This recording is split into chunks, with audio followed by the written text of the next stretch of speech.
Today, I wanted to talk about rolling budgets, and I wanted to talk about it from the how, the when, and the why, really, for fast-growing startups. Hi, my name's Alysha Randall. I'm a fractional CFO at Fast Growth Consulting, and I also train new and aspiring CFOs within startups and scale-ups. And I also wrote a book on that topic, Financial Leadership Fundamentals, how to become a CFO within a startup or scale up. And as I mentioned, I want to talk about rolling budgets. So as a leader in the startup world, it's really important that you have accurate and flexible budgeting and forecasting process in place. Largely because the startup world, particularly if you're working already in the startup world, because it's so changeable and you can pivot from one week to the next, then that traditional annual budgeting process doesn't work. So I don't know how many times, particularly early in my career, where I've created a budget for someone and within 2 months or even less, it's out of date. So the company's completely changed direction. I'm currently working with a company where they have pivoted 4 times so that they could get product market fit. And of course, from a budgeting perspective, that's going back to the drawing board. So if you have built a budget that isn't a rolling forecast, then you really are creating a lot of work for yourself there.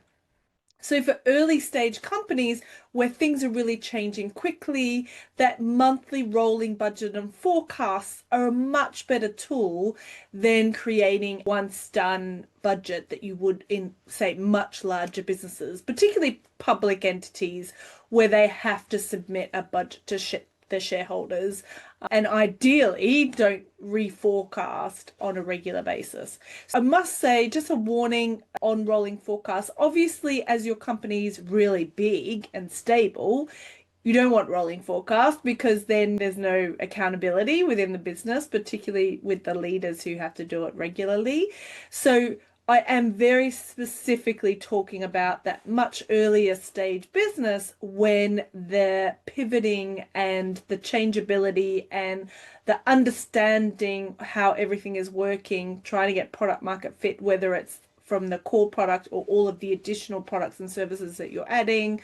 This is what I'm talking about. So you definitely don't want to be a really large company, I don't know, like Virgin or a bank, for example, and be doing rolling forecasts on a monthly basis. That doesn't work. I'm very much talking about the startup and scale up world. So rolling budgets, why choose them? I've kind of mentioned with fast growth and early stage businesses, they're there so that you can adjust the financial plan for those real life circumstances and what is actually happening within the company. It's so that you can see that with the changes that are happening within the business, you can see what that means from a financial perspective. So this method allows you to adjust the projections based on the latest available data or based on how you're changing the business conditions. If, say, for example, you don't do that and you have a budget that's out of date, then when you're doing your variance analysis or you're comparing the actuals versus budget, it's really not making sense. So a perfect example is, let's say that the business had a core product towards a particular target audience, and it was very much, say, a ad hoc sales. So all of your customers would pay for something up front, they'd be delivered a small service, and then off you go. Then the business realized that actually it's probably better if we change this more into a subscription type model whereby our customers are paying less on a monthly basis to start with, but they are sticking with you for a much longer time. Now, obviously, in earlier engagement with, say, these new customers and you're making a sale, then the revenue number is going to be significantly lower than what it was when you had your original business model. But over time, your recurring revenue is there. Your sales team got that benefit of the recurring revenue. And therefore, over, say, 12, 24 months, your revenue is probably higher with less sales and marketing in order to get to that revenue number. So if you don't change your budget when you've made that change in your business model, then initially you're going to be reporting against a much higher revenue. And then in the later months, you're going to be reporting against a much lower revenue. And it's hard to say, oh, the business isn't doing as well because they haven't got as much revenue. I mean, that's obviously not the case. They've completely changed the business model. And therefore, the variance analysis is pointless, really. So it's not really adding any value, you're not really explaining to the board, to the management team, that they're not hitting revenue because of certain problems within the sales and marketing. They may be getting the same number of customers, but they're just paying in a different way. So, small amount at the first month one, but over a longer period of time. So potentially lifetime value from your customers is actually higher. So this is one of the main reasons. The second reason, and actually I think this is number one, is it so you can closely manage your cash runway. So if you're working for startups now, if you have worked for startups before, you know that cash is a real big problem, or you do really need to manage when you're working in a startup, because the amount of cash you'll have is limited. You're a growing business, which is great, but sometimes you need to be mindful of how much cash you're spending as you're growing. So if you don't have a rolling forecast, you're going to have to do a rolling cash flow forecast anyway. So it's almost easier if you just do a rolling forecast for the entire business. Your cash flow is part of that forecasting process. And if you manage your KPIs properly, you're updating new assumptions as you learn more about your customers, you learn more about the market you're in, you're learning more about your products and services that you're delivering, then you're going to have a more accurate cash flow forecast because you're able to manage your financial statements a lot better. So this, for me personally, when I'm working with a client as a fractional CFO, this is one of the main reasons why rolling budgeting is so important, is because then I can much easier manage my cash runway and I get a 12 to 24 month cash flow forecast, which is critical for keeping a startup business alive.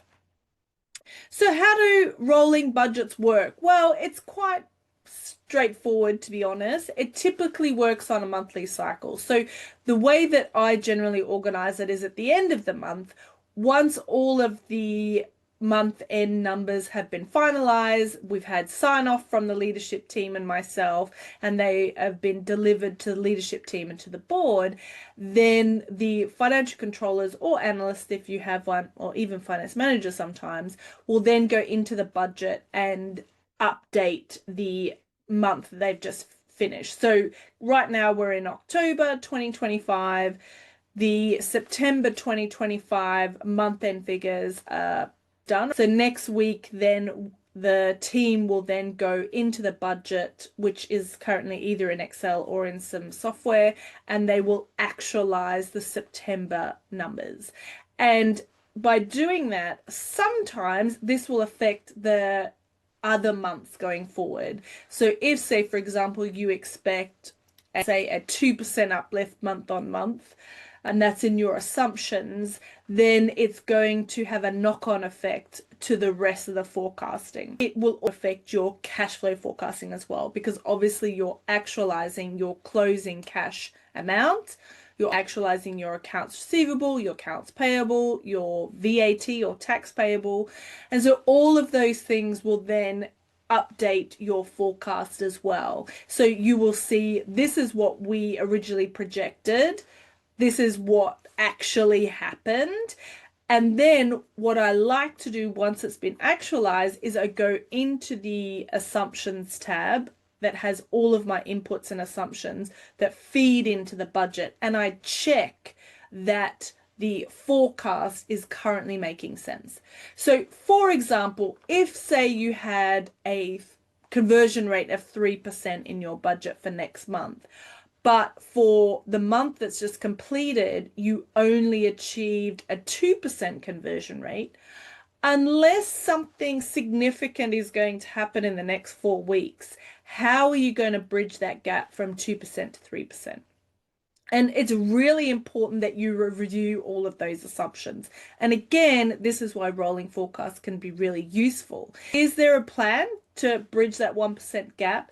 Is that something you need to talk about with the business so that they know that there is a conversion rate gap between what we thought we would get at the beginning of the year and what we're actually getting? Is something that they implemented not working, and therefore we need to revisit what we're spending money on that's potentially not improving conversion? Is this going to affect your hiring plan? Is this even going to affect your cash runway? I mean, quite possibly. So these are the things that you need to be looking at as a finance leader. And you can only really do that if you have a rolling forecast. So this is really, really important and actually very useful for the business. When is a rolling budget not useful? So this is, while the business is changing rapidly, rolling budgets are super useful, as I've just described. But again, when that business is much more stable as far as, say, revenue and the business model is concerned, then rolling budgets may be a bit more of a distraction rather than a useful tool. So rather than the leadership team and your time reforecasting constantly, it might be best to spend that time improving margins and processes and keeping, this is our plan, this is what we want to hit, these are the things that we need to do. And so focusing on growing that business and ensuring that those targets that were set and were communicated to the board are hit. So it's a fine balance. I would say in the startup scale-up world, it probably does take a while until you get to that stability level and then can keep the one budget for the year. But is something that is worthwhile mentioning and worthwhile considering as you're looking at your budgeting process that you probably should review on a regular basis.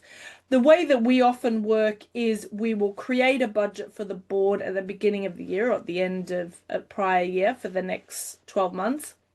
And then we will keep a monthly rolling forecast, but we'll report to that budget unless something material happens. And then if there is a material change, then we will notify the board of the new forecast, which you already have. You don't have to prepare because you've got your rolling forecast. And then we would report against that new forecast. Rather than updating the budget in what you're comparing to every single month, instead you kind of keep that rolling forecast in the background, and it's what you go through with your founder, probably on a weekly or bi-weekly basis. So you go through it with them and talk about, okay, if we decide to make this change or this decision, what does that look like for my EBITDA, for my cash flow, for my margins? And if you have those conversations with them and do lots of scenario planning, this is where rolling forecast is really powerful. But you don't necessarily report to a rolling forecast on updating it on a monthly basis.